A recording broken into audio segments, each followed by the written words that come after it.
새아침의 말씀입니다. 서울시 양천구 곰달래로 새물결교회 이정철 목사입니다. 하나님께서 새롭게 허락하신 2025년 1월 1일 새해 새날 새아침 주님의 이름으로 문안드립니다.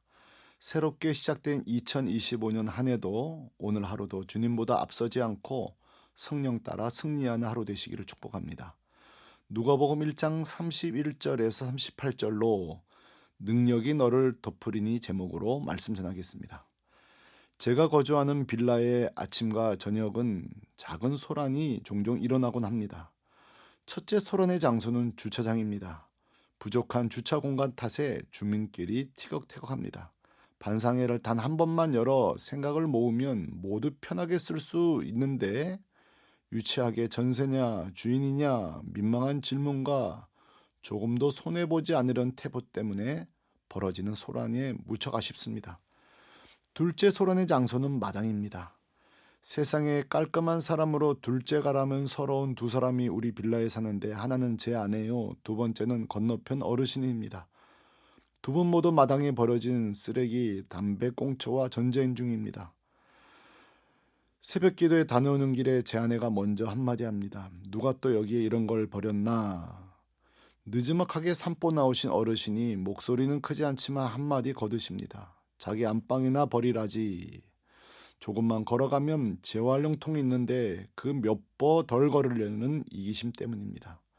하여간 아침 저녁 저희 집 광경인데 지난 11월 27일 모처럼 조용한 아침 아니라 웃음꽃 피는 아침을 맞이했습니다. 새벽부터 내린 한방눈이 온 세상을 덮었기 때문입니다. 지저분한 담배 꽁초도 덮어버렸고 쓰레기도 다 덮어버렸습니다. 그야말로 온 세상이 흰 드레스를 입은 아침이었습니다. 아침마다 들리던 목소리가 들리질 않습니다. 함께 산책을 하던 제 아내 눈에는 더 이상 쓰레기가 보이지 않습니다. 오히려 카메라를 꺼내 셔터를 누르며 눈이 많이도 왔네요. 입술에 한박 눈만큼 한박 웃음이 가득합니다. 건너편 어르신은 멀리 사는 친척과 화상 통화를 하시는가 본데 눈이 이렇게 멋지게 왔다고 자랑하시느라 정신이 없습니다. 우리 빌라에도 오늘만큼은 웃음이 찾아온 날입니다. 하나님께서 한방눈으로 온 세상 더러운 것만 덮어주신 것이 아니라 우리의 사나운 마음도 짜증도 불평도 덮어주셨습니다. 그러고 오니 생각해보면 참 우리 하나님은 뭐든 덮으시는데 선수입니다. 창세기 1장 천지창조를 떠올려 봅시다. 온 만물이 창조되기 전 혼돈과 공허와 무질서와 어둠과 흑암으로 덮여있던 땅을 빛이 있으라 하시며 빛으로 덮어버리셨습니다. 어둠이 광명에 덮이면서 찬란한 빛이 온 땅의 주인이 되는 순간이었습니다. 애청자 여러분, 하나님 누구십니까? 어둠을 빛으로 덮으신 분입니다. 빈 들판에 온갖 생명력 넘치는 각종 씨 맺는 채소와 나무, 동물 짐승이 가득하게 만드셨습니다. 하나님은 누구십니까? 텅 빈 땅, 사망의 땅에 생명력을 덮으시는 분입니다. 창조는 되었으되 아무것도 없이 공허한 하늘에는 온갖 나는 새들로 가득하게 하셨고 막막한 우주에는 해와 달과 온갖 은하계로 수놓으셨습니다. 애청자 여러분, 하나님 누구십니까?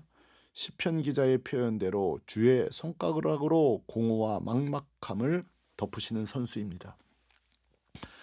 그러나 성경에는 하나님의 무서운 덮으심도 있습니다. 창세기 6장 하나님의 아름다움으로 덮어진 온 땅이 인간에 의해 죄와 사망으로 덮여졌을 때 이번엔 하나님은 사망의 물로 덮으셨습니다. 한 가정 외에는 살지 못하는 참담한 사망의 덮음이었습니다. 그 한 가정이 누구입니까? 순종하며 방주를 지은 노아 가정입니다. 애청자 여러분, 하나님은 누구십니까? 참혹한 심판 속에서도 또 새로운 역사를 위해 노아 가정만큼은 구원의 은혜로 덮으시는 분입니다.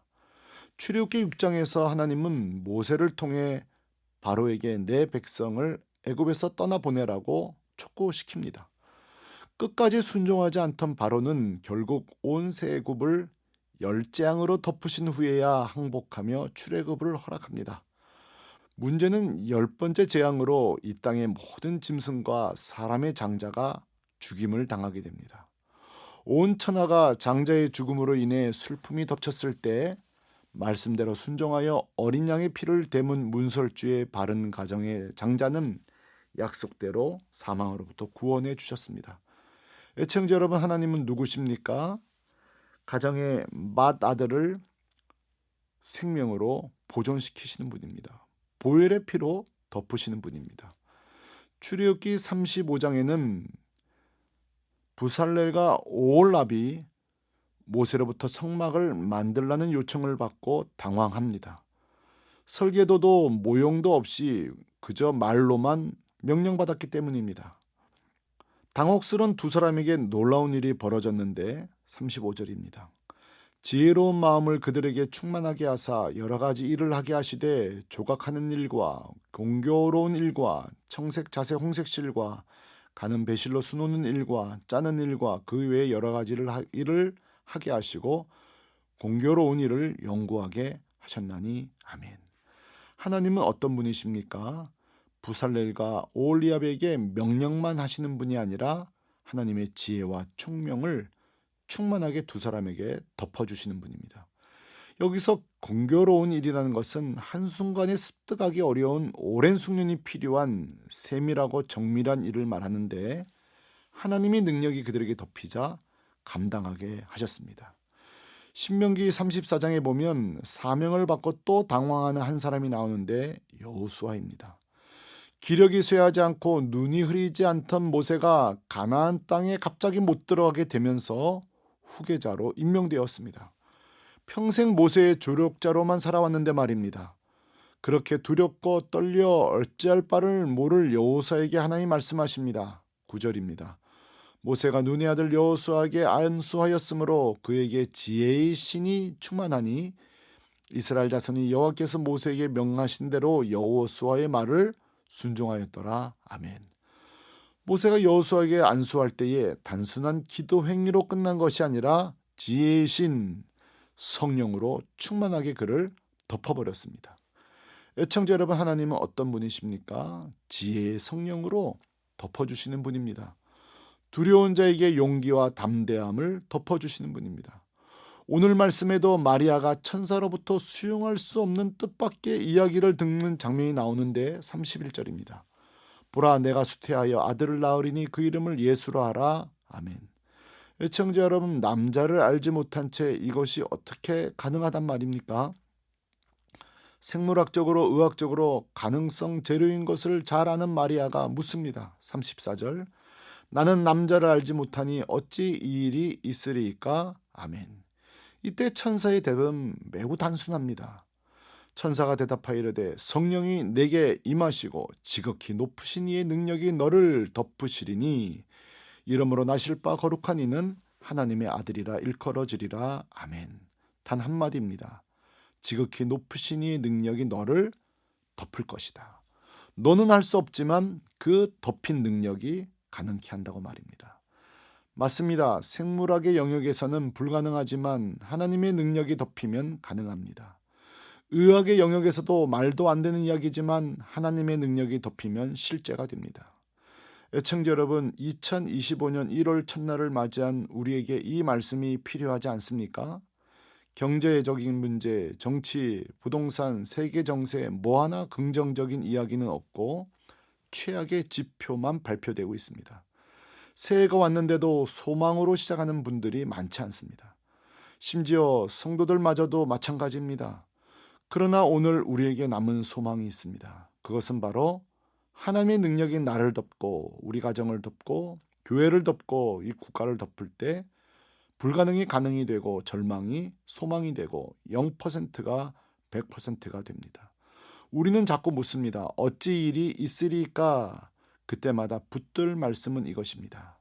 지극히 높으신 이의 능력이 너를 덮으실 것이니 아멘. 애청자 여러분, 하나님이 허락하신 새해 염려와 공포와 두려움과 절망에 덮여 시작하지 말고 하나님의 능력에 사로잡혀 시작하는 여러분 되시기를 축복합니다. 아멘. 새 아침의 말씀, 서울시 양천구 곰달래로 새물결교회 이정철 목사였습니다.